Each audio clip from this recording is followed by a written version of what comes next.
Remember, there's some pretty important information here in the disclaimer. You might want to give the video a quick pause and read it. Oh, hey everybody, it's me, Sonic! Sonic the Hedgehog! Just here to remind you that if you haven't already, make sure to hit that like button. And for even more amazing customs, don't forget to subscribe to Wake Angel 2001, because between you and me, they're way past cool.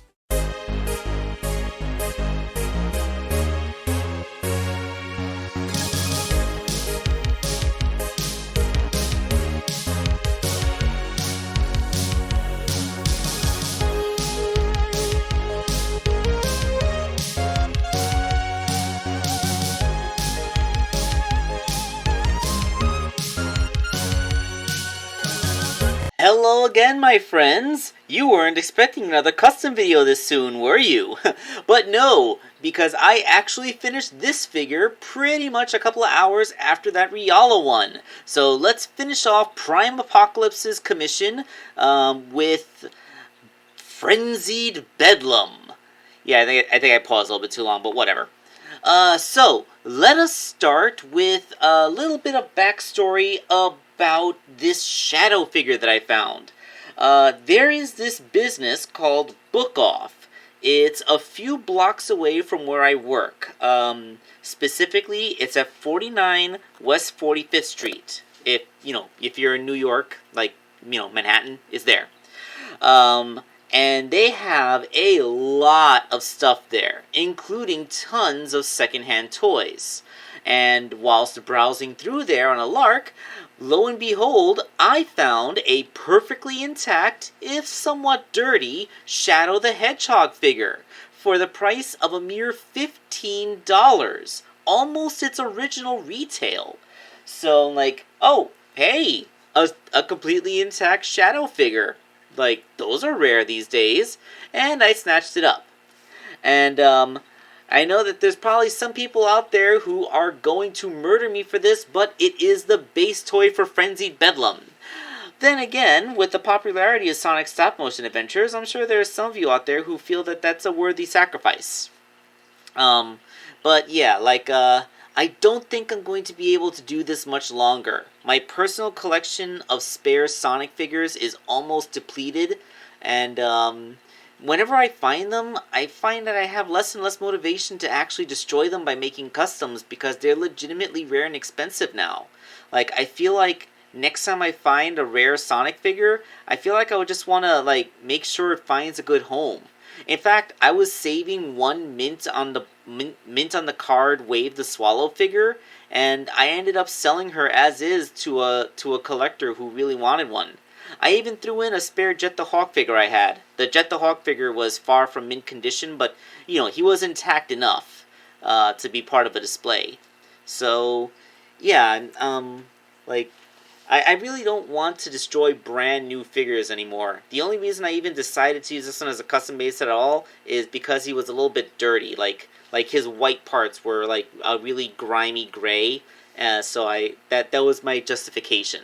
But really, under normal circumstances, I don't think I would like to tear apart a Shadow figure that's still this good. So why am I stalling so much? Well, that's because there was quite a bit of trouble recreating Frenzied Bedlam.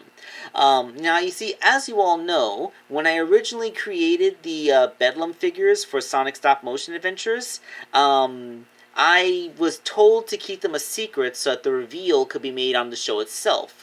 And it took 4 years for the video to actually get released.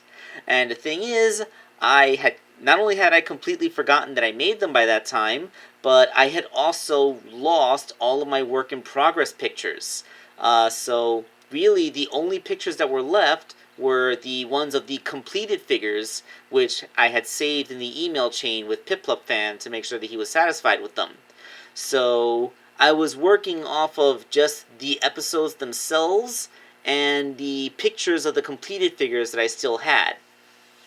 So recreating Frenzied Bedlam's head was not the easiest thing, is what I'm trying to get at. The forward turned spine, like regular Bedlam has, was simple enough, but the two extra ones, figuring out, I do remember that I took official Sonic and Shadow figure spines and I just put them on there, But the hard part was figuring out how they went on there, and then making sure everything was connected together. Like, that was the issue. So, yeah, the initial attachment kind of looks like a mess of epoxy sculpt on top of his head. The silhouette is preserved, and I think I did capture the shape. There's just this little subtle differences. I'm not sure I 100% captured it. I like 85 to 90% captured the original Bedlam look. Perhaps some fans out there would make a Bedlam 3D model, and I can just print that in the future if anyone else wants Bedlams.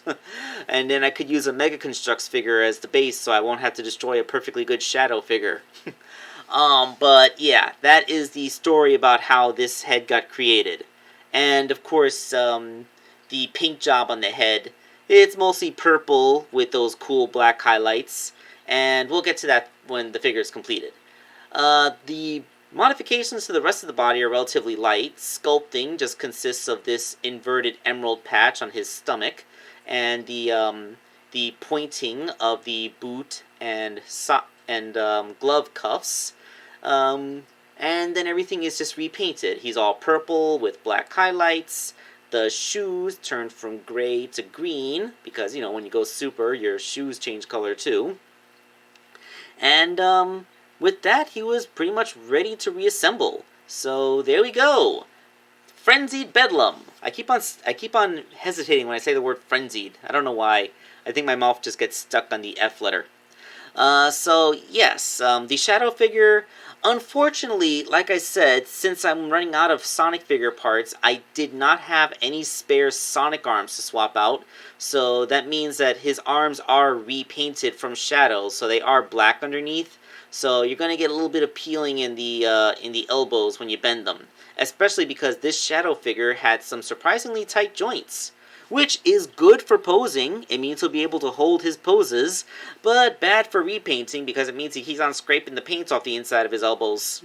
This is less of a problem with his knees, I noticed. It only seems to be the inside of the elbows. And it isn't getting any worse than the pictures. I have bent and unbent the arms several times and are not getting any worse than this. So with that, Prime Apocalypse's commission is finally done.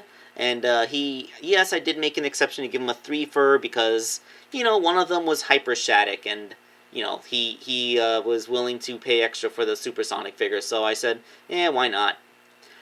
So, that is Frenzied Bedlam for Prime Apocalypse. Thank you all for watching my second upload of the day, and this is Wake Angel 2001, signing off.